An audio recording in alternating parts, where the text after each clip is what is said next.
जल रहा है, आग लगी है सीने में, हुक्म ऐसा व्यस्त है खून गरीब का पीने में। तो राम मंदिर बाबरी का पक्ष नहीं मैं लाई हूँ, घायल भारत चीख रहा है, चीख सुनाने आई हूँ। आज इस मुल्क को खरीदना हिंदुओं से मुसलमानों से है, आज इस मुल्क को तकलीफ में दूसरे बेईमानों गद्दारों से है। बोल मत करो सिर्फ पापा की परी समझने की, मुझे वतन की रक्षा के खातिर हथियार उठाना भी आता है। यहाँ की चांद की मिट्टी का ही गुणगान करती हूँ, यहाँ की चांद की मिट्टी का ही गुणगान करती हूँ। मुझे चिंता नहीं साथ जाकर मोक्ष पाने की, बस तिरंगा और कफन मेरा यही अरमान रखती हूँ, यही अरमान रखती हूँ। मान्य मुख्यातिथिगण, आदरणीय प्रधानाध्यापक, सभी शिक्षकगण, समस्त ग्रामवासियों एवं मेरे छोटे बड़े भाई बहनों, मैं आप सभी के सामने वार्षिक महोत्सव के उपलक्ष्य में अपने विचार साझा करने जा रही हूँ कि देशभक्ति और राष्ट्र प्रेम है क्या। आज मुझे खुलकर बोलना है और आप सभी को सोच समझ कर सुनना है। मैं नहीं मानती कि राष्ट्रगान को केवल 12 सेकंड में सिर्फ खड़े होकर गाना ही देशभक्ति है, क्योंकि वो होता है ये वो सदी है जहाँ नीति नियम नैतिकता जैसे मूल्यों की धज्जी उड़ाते हुए लोग नजर आते हैं, और ये वो सदी है जहाँ सत्य अहिंसा सदाचार सादगी जैसे मूल्यों को कौड़ियों की भाव में बेचते हुए लोग नजर आते हैं। और महोदय ये वो सदी है जहाँ अहंकार में डूबे हैं देश के भाई बड़ी शांति अमन चैन के साथ बड़ी मुश्किल के साथ बीते नजर आते हैं। जिस देश का युवा Facebook WhatsApp Instagram social networking site पर शॉपिंग डेटिंग चैटिंग के माध्यम में फंसे नजर आते हैं, शॉपिंग डेटिंग चैटिंग के माध्यम में नजर आते हैं। मुझे तकलीफ तो तब होती है कि मुझे तकलीफ तो तब होती है जब आज का यह नौजवान युवा इसके कंधों पर जिम्मेदारी है राष्ट्र निर्माण की और देश समाज को जोड़कर रखने की। वही युवा आज मुझे पबजी गेम में डूबा शराब की लत में भीगा नजर आता है, पबजी गेम में डूबा शराब की लत में भीगा नजर आता है। तो मैं युवाओं को कहना चाहूंगी कि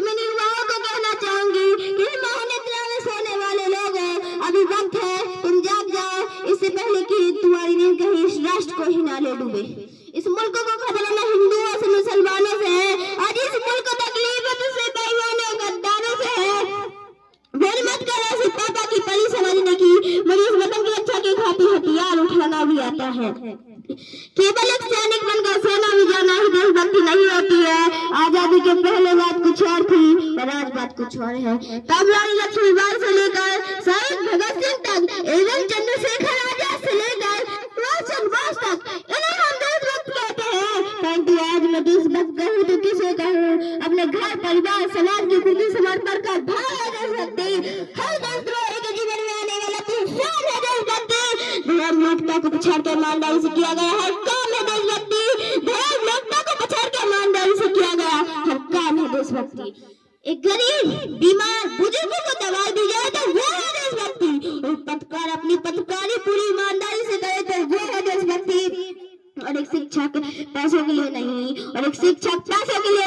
बल्कि विद्यार्थी को आगे बढ़ाने के उद्देश्य से पढ़ाए तो वो है देशभक्ति। और आज का यह नौजवान युवा वतन के खातिर दूसरे को मारने के लिए नहीं, खुद मारने को तैयार हो तो वो है देशभक्ति।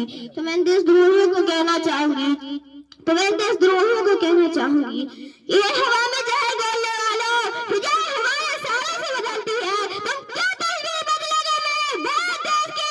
सारा कुछ में भारत ही बसती है, सारा कुछ में भारत ही बसती है। आज मैं बात महिलाओं की करूं तो महिलाओं को आरक्षित नहीं बल्कि शिक्षित करने की जरूरत है, क्योंकि कन्या भ्रूण हत्या, बाल हत्याकांड, दहेज प्रथा, यौन शोषण जैसी समस्या बढ़ती नजर आ रही है। तो मैं नारी सशक्तिकरण में कुछ पंक्ति अदा करना चाहूंगी कि इस वतन की रक्षा का हम लड़कियों को भी हक है, इतिहास की किताब उठाकर देख लो जिनको भी हमारी काबिलियत पर शक है, इतिहास की किताब उठाकर देख लो जिनको भी हमारी काबिलियत पर शक है। किसी के लिए खुशियां लेकर आई हूँ तो किसी के लिए काली परछाई हूँ, किसी के लिए खुशियां लेकर आई हूँ तो किसी के लिए काली परछाई हूँ।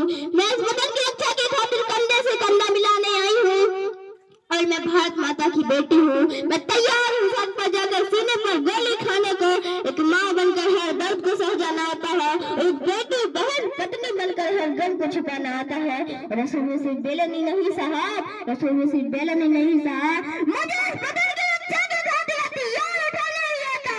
मुझे मुझे खाते खाते हथियार उठाना भी आता है। भूल मत करो सिर्फ पापा की परी से रहने की। मैं रानी लक्ष्मी हूँ, मैं रानी लक्ष्मी बाई हूँ। आज मैं बात राजनीति की करूं तो मुझे राजनीति से कोई डर नहीं। डर तो राजनीति करने वाले मुझे राजनेताओं की रणनीति से है, क्योंकि आज की रात का युवाओं का वोट पाने के लिए शराब पिला रहे हैं। जब शुरुआत ही शराब से कर दी तो हमारे देश के युवा कैसे आगे बढ़ेंगे एवं वो अपने बच्चों को कैसे पढ़ाएंगे, कैसे आगे बढ़ाएंगे। इसीलिए चुना गया उम्मीदवार राजा नहीं सेवक होना चाहिए, समझदार होना चाहिए, जो जनता की हर एक समस्याओं का निदान कर सके।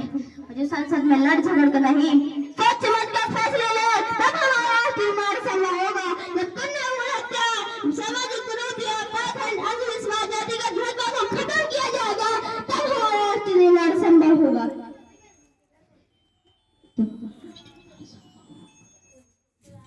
धन्यवाद।